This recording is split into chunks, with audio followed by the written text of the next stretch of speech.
To say this was an astonishing week in politics would be an understatement. It all started Monday morning when a judge ruled Doug Ford's plan to downsize Toronto City Council was unconstitutional and a violation of the Charter of Rights and Freedoms. Well, just 6 hours later, Doug Ford struck back and said that he was going to invoke the notwithstanding clause, which would overturn the judge's ruling, something that has never happened in this province's history before. Now here's a look back at this incredible week, the moment in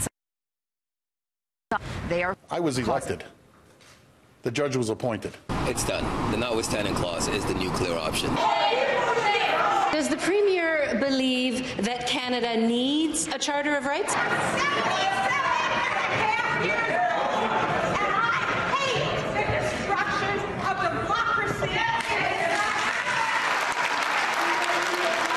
It has to be done deliberately, carefully, and with the utmost forethought and reflection. To me, the backbone and the enormous strength of Canada is the independence and the magnificence of our judiciary. I am warning the Leader of the Opposition. If she doesn't come to order, she will be named.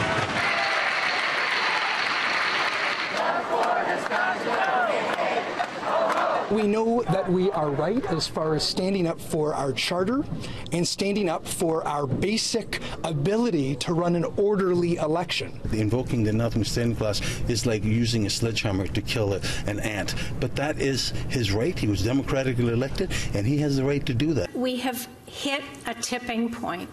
Both scenarios are becoming virtually impossible for us to carry out.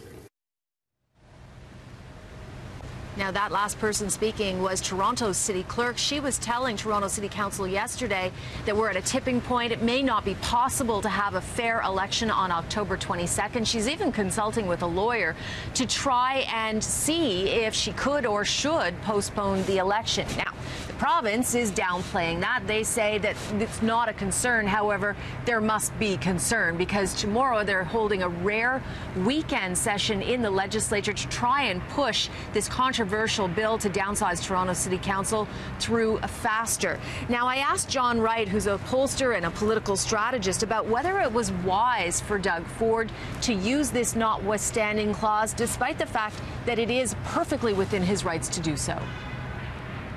Well, it comes down to raw politics, and people will say, well, there must be more to it than that. No, I don't think there is. I mean, you get it over with early in the tenure of the government. Number two is that you've got 3.8 years for people to maybe forget about it. A lot of people have characterized Mr. Ford as, you know, having a moment of peak when he's done this. Well, the judge said. Yeah, exactly. But he's also listening to his constituency, which is in Toronto as well, and equals the same number of seats that the NDP are downtown. And those people in all the polling I've done have said they want to have that change. So he's listening to his constituency. It's just the other half that doesn't. So what's next? Well, we know that tomorrow at 1 o'clock, the legislature will resume sitting. Now, the rules around passing a bill are quite complex, and they can vary depending on what the opposition does. So it's also possible that they'll sit Sunday, or some are suggesting that they might also sit at Monday, midnight Monday morning.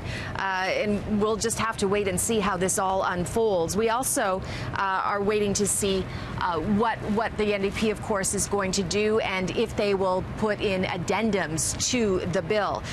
All we know for certain is it certainly seems like the Ford government is trying to get this pushed through as quickly as possible to downplay the growing concern that Toronto's upcoming election is in jeopardy.